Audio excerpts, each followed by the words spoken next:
ज़ोमैटो के सीईओ दीपेंद्र गोयल ने अपने पद से इस्तीफ़ा दे दिया है। हाल ही में वो चर्चा में थे क्योंकि 10 मिनट डिलीवरी को लेकर के कुछ विवाद चल रहा था।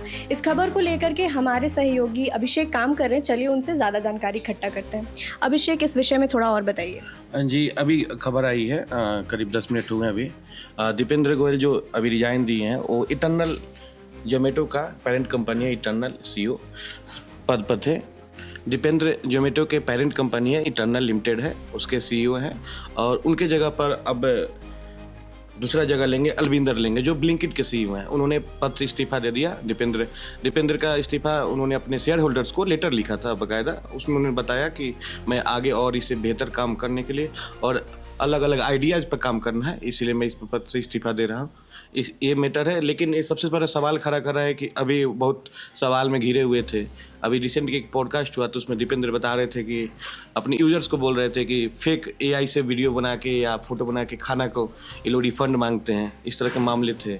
तो ये बहुत चर्चित दीपेंद्र गोयल हैं। 8 साल करीब इन्होंने अपने काम पर दिया और फूड टेक में भारत में सबसे बड़ा नाम उन्होंने कमाया है। 18 साल पूरे इन्होंने ज़ोमैटो को दिया और बहुत बेहतर काम कर रहे थे। और आगे भी और भी देखेंगे कि क्या इनका मामला रहा है। लेकिन रिसेंट में एक और बात आई थी कि गिग वर्कर्स के लेकर ये काफ़ी विवादित रहे हैं। गिग वर्कर्स में इसमें सबसे बड़ा मामला था कि ये बोल रहे थे कि जो बड़े बड़े कंपनी में काम कर रहे हैं उससे बेहतर गिग वर्कर्स को पैसा प्रोवाइड करते हैं और प्लेटफॉर्म दिए हैं। लेकिन गिग वर्कर्स के लिए सवाल सबसे ज़्यादा उठाया गया था राज्यसभा में, लोकसभा में। हालांकि 10 मिनट्स वाला जो मामला तो भी ख़त्म कर दिया गया कि 10 मिनट में डिलीवरी का प्रेशर नहीं रहेगा। लेकिन उन्होंने बताया था कि हम पैसा ज़्यादा दे रहे हैं। लेकिन सवाल ये भी था कि क्या गिग वर्कर्स को आप सिक्योरिटी दे रहे हैं? पीएफ कटता है, पेंशन कटता है? नहीं। कोई पेड लीव है? नहीं लीव है। तो ये मामला था और इसी रिसेंट के विवाद के बाद तुरंत रिजाइन देना है, ये थोड़ा सवाल खड़ा करता है। आगे देखते हैं कैसे करेंगे और अलविंदर जी को देखेंगे कि ज़ोमैटो को कहाँ तक बढ़ा रहे हैं। लेकिन ये फूड टेक भारत में सबसे अहम भूमिका निभाने वाले दीपेंद्र है। आगे देखते हैं क्या होता है।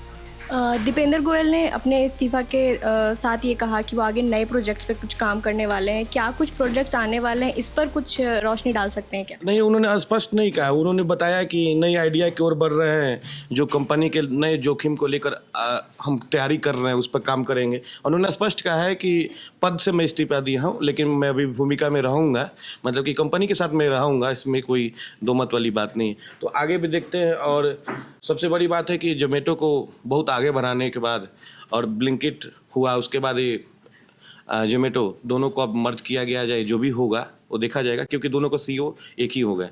तो आगे इस पर है। लेकिन दीपेंद्र गोयल जिस तरह से उन्होंने रखा था, और शार्क टैंक में भी आ चुके हैं दीपेंद्र, तो इसमें देखते हैं आगे क्या होता है। दीपेंद्र गोयल, जिन्होंने ज़ोमैटो को एक छोटी सी स्टार्टअप से लेकर के भारत के बड़े बड़े फूड टेक कंपनियों में शामिल कराया, आज उससे इस्तीफ़ा दे रहे हैं।